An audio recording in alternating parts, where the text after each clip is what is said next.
Big and brawny, the Ford Edge is a truly American SUV. The midsize crossover is 4.8 meters long and weighs in at over 1.9 tons. It's produced by the automaker, which introduced the moving assembly line and brought mobility to the masses in the U.S. The Ford Edge is built in Canada, though. Now, in its second generation, the crossover is taking on the European market. Our tester Andre Zimmerman wants to see if it can edge out the competition. What do an SUV and a hamburger have in common, he asks. They're both typically American, he says. So when Ford of Europe decided to round out their SUV portfolio, they naturally looked to the States and then brought the Edge to Europe. Viel breiter als in Deutschland und holen ein amerikanisches Modell, den Edge, nach Europa. In the top version, the Edge has adaptive steering, which automatically changes the steering ratio based on road speed. That means less wrestling with the steering wheel when parking, and a more stable ride on the highway. Andre says when Europeans hear that a car has been developed in the U.S., they think Americans just need to drive straight along the highway. So the suspension's likely soft and spongy, but not with the Ford Edge. When developing the suspension, much of the know-how came from Cologne, and they've done a great job. Andre says there's enough feedback from the road, and the vehicle sits well. It's not too spongy or soft. Body roll is minimal, yet the ride is still comfy. The international collaboration has really paid off. Da hat wirklich die internationale Zusammenarbeit prächtig geklappt. We're testing the Edge Sport, which profits from its sport-tuned suspension. The 154-kilowatt engine propels the SUV from 0 to 100 kilometers an hour in under 10 seconds. At 5.9 liters per 100 kilometers, fuel consumption is moderate, given the vehicle size. In Germany, this Edge costs almost 53,000 euros. There is one big difference between the European and American versions of the Edge, and that's the engines. Europeans have to make do with just 2 diesel models, while Americans can choose from a broad range of gasoline engines. Andre likes the diesel, which has a lot of torque, even at low revs, and is very fuel efficient. But he says, given the current situation where politicians are trying to do away with diesels, it'd be nice if the Edge were available with a gasoline engine in Germany.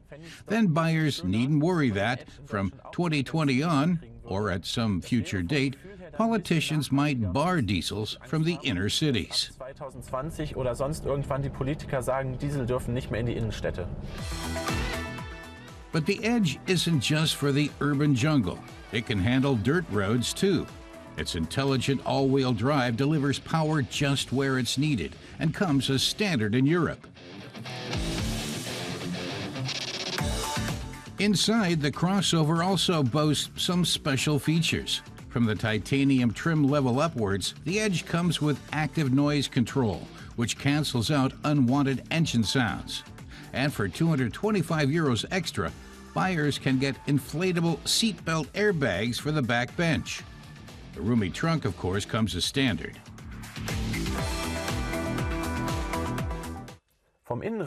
Andre says inside, the Edge reminds him of the Ford Mondeo, which isn't a bad thing. It has some digital instruments and a tidy center console that's well laid out. The workmanship is very good and matches the standards of its European competitors. All in all, Andre feels the Edge is a bit like a U.S. fast food chain. You think it's American, but in reality its recipes are tailored to the local market to please customers. Ford has done something similar with the Edge, and Andre thinks they've dreamed up a great recipe. The Edge doesn't feel like a foreigner. It's at home on Europe's roads. Sondern der hier ist auch in Europa zu Hause.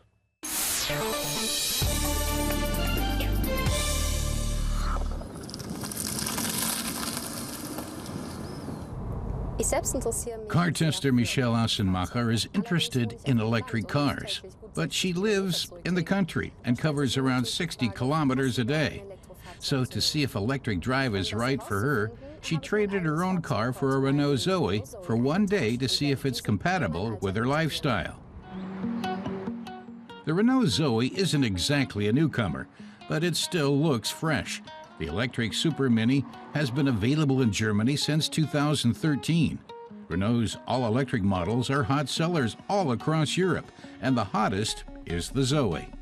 In 2015, it was the bestseller of Renault's electric range in Germany, ahead of the Twizy and the Kangoo ZE. It's about the same size as the Clio, but it's a concept all its own and not based on any other Renault model.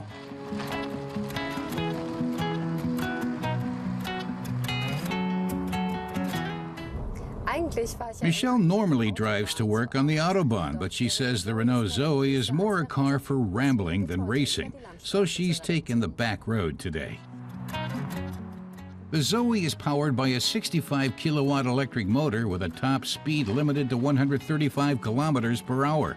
The equipment line we tested, the Intense, starts at 23,300 euros in Germany. The car maker promises a range of 240 kilometers on a full charge, but we only got 138 kilometers out of it. Now Michelle's arrived at the office.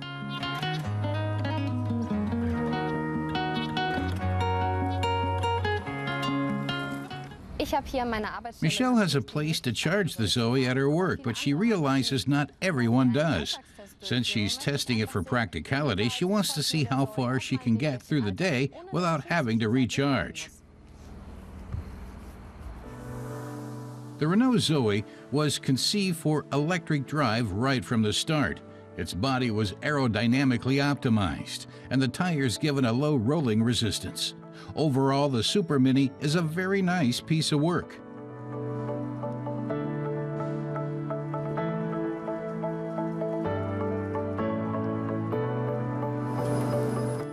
After her workday, our car tester heads back out on the road.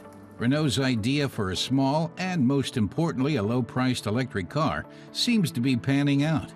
The Zoe has a low starting price of 21,500 euros, and Renault made about 1,800 new model sales in 2015. Michelle notes that the interior has a simple, straightforward design, although the center console looks to her like it's been glued to the dashboard. The Zoe's lithium-ion battery pack has to be rented, adding on an extra 49 euros a month, depending on mileage and length of operation. But that relieves the driver from any worries about the car's energy storage functioning properly. The day is winding down, and so is the battery. Recharging Zoe's battery is easy as 1, 2, 3. Within 3 hours, the little Renault is almost, but not quite, fully recharged. In most cases, though, the battery would recharge overnight.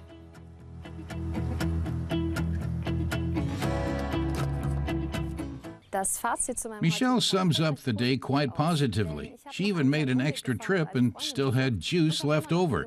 The Renault Zoe got her from point A to point B comfortably and passed her practicality test.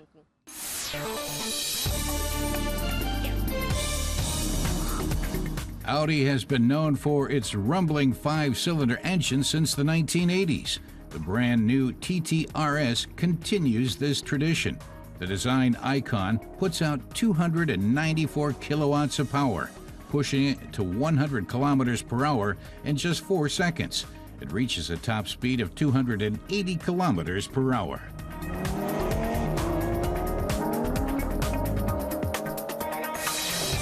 Porsche has added an exclusive new model to its 911 series, the 911R. It boasts the same 368 kilowatt engine as the GT3 RS, but the R comes with a 6-speed manual transmission instead of a dual-clutch automatic. The purist 911R does without the sophisticated aerodynamic design of the GT3 RS too. In Germany, the limited edition 911R sells for nearly 190,000 euros.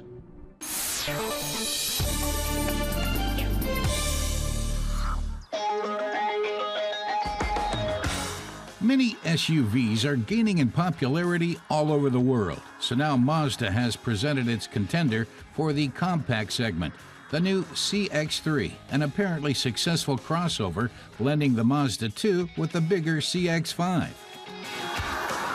Our tester Matas Kurat could start ranting about the pointlessness of classifications like mini SUV, but these cars are selling, so it only makes sense for a car maker to put their own model for the class on the market. Inzwischen mit einem Modell am Markt vertreten ist.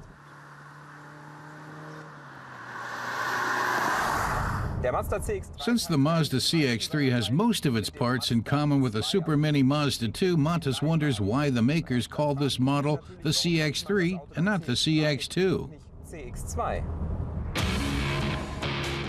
The 2-liter direct injection gasoline engine puts 88 kilowatts into the front-wheel drive, or 110 kilowatts into the all-wheel drive. We tested the stronger of the two, which makes the leap from 0 to 100 kilometers per hour in 8.7 seconds. The average fuel consumption is rated at 6.4 liters per 100 kilometers. Matas points out that this is a bit unusual nowadays. Most car makers cut the capacity down a lot more, to 0.9 liters, 1 liter or 1.2 liters, and then add a turbocharger to make up for the lost performance. But Mazda took a different route, dispensing with a turbocharger, giving the engine a good-sized capacity, and highly compressing the gas mixture in the combustion chamber to achieve fuel consumption levels comparable to those of a turbocharged 1.2-liter engine of the same performance level. Eben ein 1,2 Liter Motor mit Turboaufladung in dieser Leistungskategorie.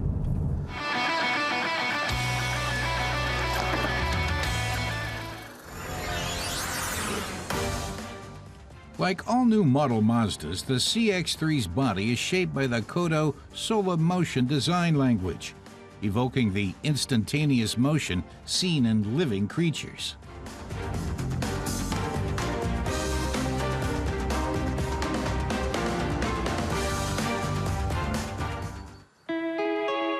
Clarity and ergonomics guided the interior design.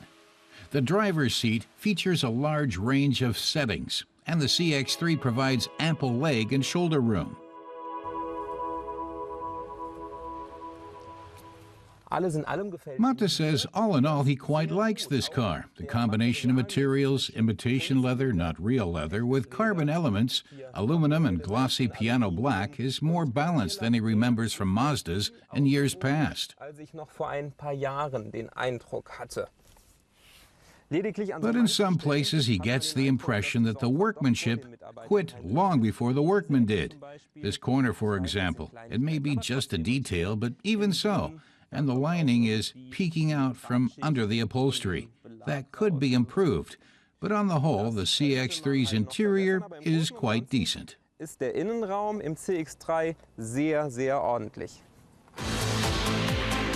A diesel engine is also available for the CX3 with or without all-wheel drive, but it's the very low starting price of 17,990 euros for Germany that will make the Mazda CX3 tough competition for the German BMW X1 and the Audi Q3.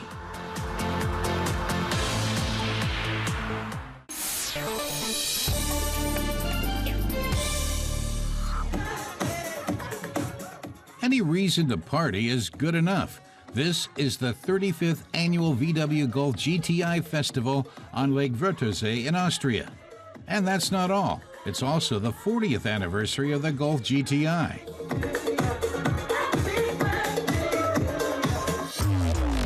This is how it all began. The VW Golf GTI has been a success story ever since the first model rolled out. An incredible 2 million VW GTIs have been sold to date. Many of the car's early features have survived to this day, like tartan seat covers, direct steering, and a stiff suspension. Inspired by the car's sportiness, generations of GTI fans have customized their beloved vehicles. The possibilities for transforming a standard VW GTI into a custom racer are almost infinite. The latest trend, wheels that almost disappear into the wheel wells without affecting the car's drivability.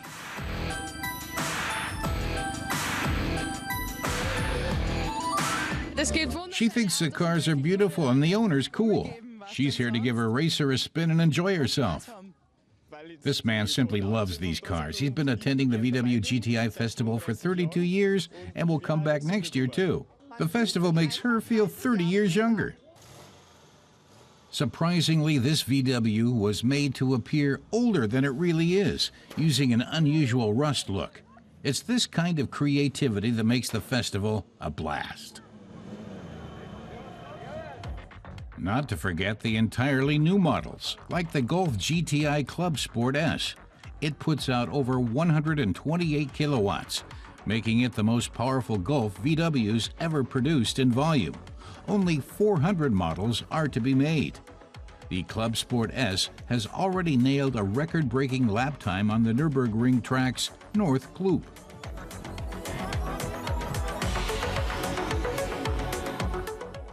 An option for the interior is a 6-point safety belt.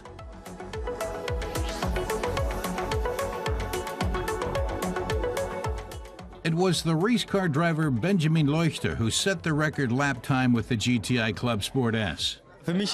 Benjamin is fascinated by the car. Despite being a production model, it reaches speeds usually achieved only by sports cars on the Nürburgring racetrack. This, he says, is incredible.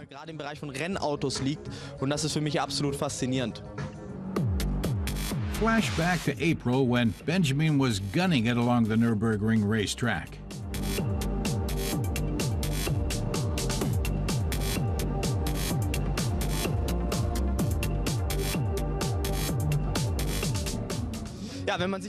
Benjamin thinks the lap time of 7:49 is impressive, especially since in early days, not even Formula One cars made times like that.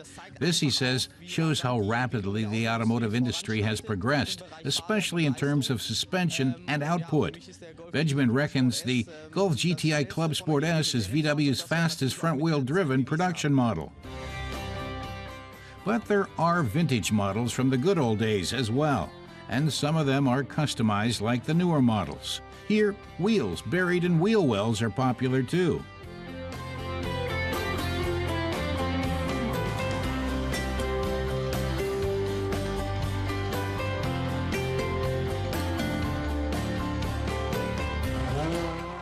This exotic model is also popular with the festival goers. They love the burnout spectacle.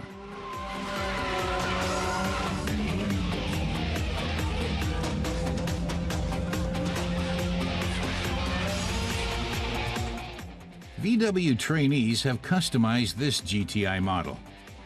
They've let their creativity run wild and equipped this unique VW GTI with 294 kilowatts of power. No matter how diverse these GTI fans on Lake Wörthersee may be, one thing they all agree on: 40 years of VW's GTI series is something to celebrate. The party must go on. They'll be back at Lake Wörthersee next year.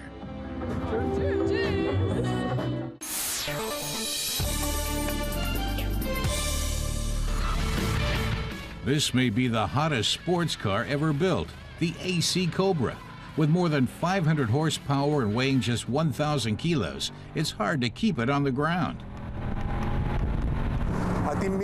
Harry Utisch, a Shelby Cobra aficionado, loves this combination, a car that lightweight, but with a whopping 7 liters of engine displacement and a manual gearbox, a very explosive mixture. Genau diese Mischung macht eben die Sache sehr explosiv. In 1961, the Texan Carroll Shelby had the idea of mounting an American V8 engine in an English sports car. The result is one of the fastest and most powerful cars ever built. After 7 years and not quite 1,000 vehicles built, the original model was taken off the market. But the legend lives on in the form of replicas, like this Mark VI, which is built in Germany. Harry Utisch is a classic car dealer and loves to drive a Cobra. It's most fun on well-paved and well-maintained winding country roads. But its rough handling is not for everyone. Harry says the Cobra requires a very manly driving style. The clutch and steering both require muscle power, Many women feel the car is uncooperative. Frauen fühlen sich da in aller Regel nicht wohl. So it's a car for real he-men. Harry meets up with them at classic car rallies. Wir haben hier die This is the 6th edition of the original Cobra, which Carroll Shelby first built in 1965. Just 300 of them. The Cobra went out of production relatively quickly, so people who loved it considered how to retain its basic concept while improving some aspects. For example, the technology of the shock absorbers today is much more elaborate and more efficient than in the original. But all the characteristic traits have remained. The bumper horns, the shark's mouth grille, Die Stoßstangenhörner, dieses Maul, dieses typische Haifischmaul. Wir haben auch the replicas place the engine further to the back. Es handelt sich eigentlich eher It's not really a front-middle engine. hier Fairly well hidden is the 7-liter 8-cylinder engine. Some small changes have given it about 540 horsepower, something a trained eye can spot with a look at the exhaust system. Auspuffanlage. A real ball of fire in the guise of a classic. Harry's Cobra leaves plenty of the newest sports cars in the dust. Die Cobra ist ein The Cobra is a dedicated accelerator. For example, Harry is doing 60 kilometers an hour in third gear. When he steps on the gas, the car clocks 110 kilometers an hour in the twinkling of an eye. And the engine performs similarly in every gear. For Harry, that's the defining characteristic of a Cobra. Das genau macht eben eine Cobra aus. Fast, faster, Cobra. The Mark VI accelerates from 0 to 100 kilometers an hour in a minuscule 3.3 seconds. No wonder the rear tires wear down so fast. Grenzbereich mit der Harry says the Cobra's limits are absolutely honest. If you open the throttle too much, the rear fishtails, but that's something you can play with, something to learn to deal with.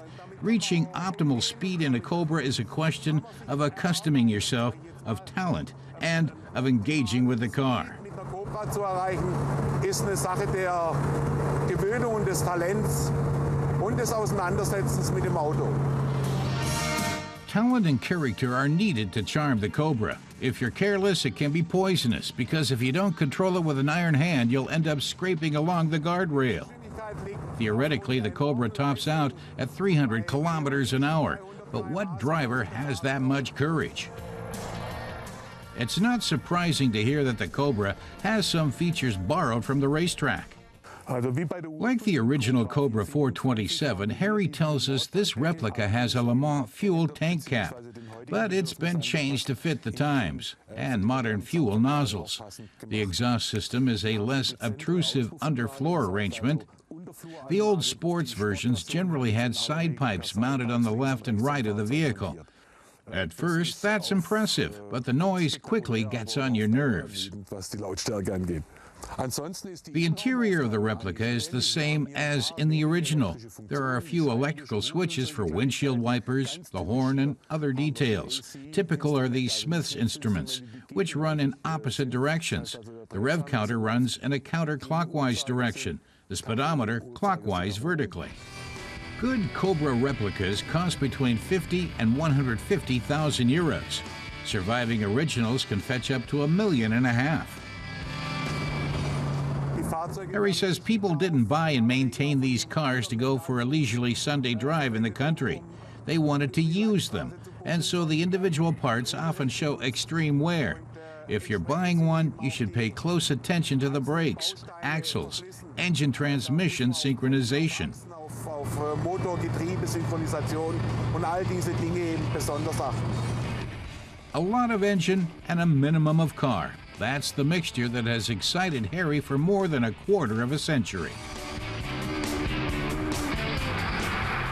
Das ist also mein Harry Utish is proud of his 427 Mark VI AC Cobra. It's the one he finds most drivable, and he's driven plenty of other Cobras for comparison. He says he wants to grow old with it, maybe even be buried with it. Oder vielleicht sogar mit ins Grab nehmen. Mein Lieblingsauto. And when a veteran dealer in classic cars says that, it means something.